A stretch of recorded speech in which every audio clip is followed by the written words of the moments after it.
Hello दोस्तों, स्वागत है आपका अपने विद्यालय, आपके अपने परिवार आर्यस अकेडमी में। मैं हूं राहुल, जो आपको पढ़ाऊंगा विज्ञान, वो भी क्लास 10 का।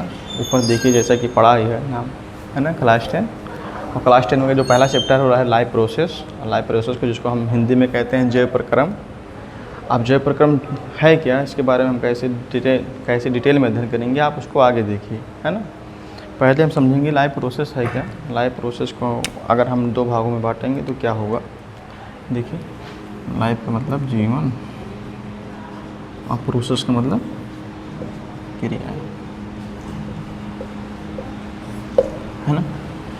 अब तो आपको समझ में आ ही रहा होगा कि जीवन क्रियाएं क्या लिखा है।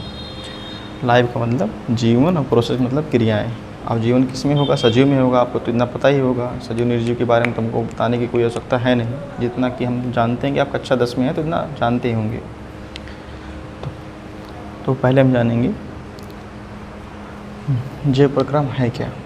आप इसको ऐसे समझेंगे कि किसी भी सजीव को ज़िंदा रहने के लिए उसके बॉडी के अंदर जितनी भी क्रियाएं होती हैं, किसके अंदर होती हैं, वो जैव प्रक्रम के अंदर होती हैं।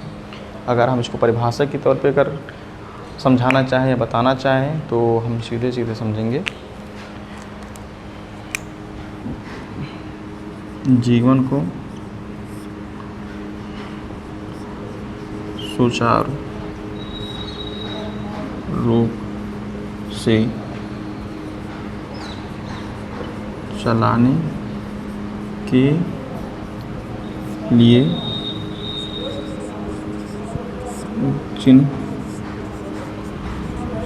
प्रक्रमों की आवश्यकता होती है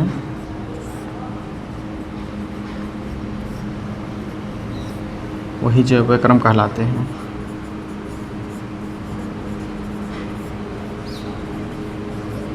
जैव प्रक्रम कहलाते हैं। बात आई समझ में। सीधे समझेंगे, जीवन को सुचारू रूप से चलाने के लिए जिन प्रक्रमों की आवश्यकता होती है वही जैव प्रक्रम कहलाते हैं। ठीक है, प्रक्रम बार बार आ रहा है तो आप प्रक्रम का मतलब समझेंगे क्रियाएं। ठीक है, जीवन को सुचारू रूप से चलाने के लिए जिन क्रियाओं की आवश्यकता पड़ती है वही क्या है, लाइफ प्रोसेस है या जैव प्रक्रम है। ठीक, अब जीवन पढ़ रहे हैं, जीवन बार बार शब्द हम कह रहे हैं या बार बार शब्द आ रहा है तो जीवन उन्हीं के अंदर होगा जो सजीव होंगे।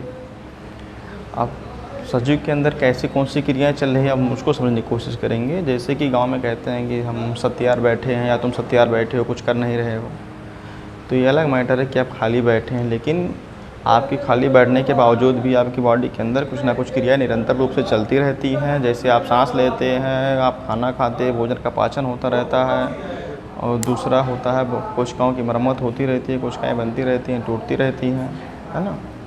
ये सब क्रियाएं किसके अंतर्गत होती रहती हैं, जैव प्रक्रम के अंतर्गत ये सब क्रियाएं चलती रहती हैं।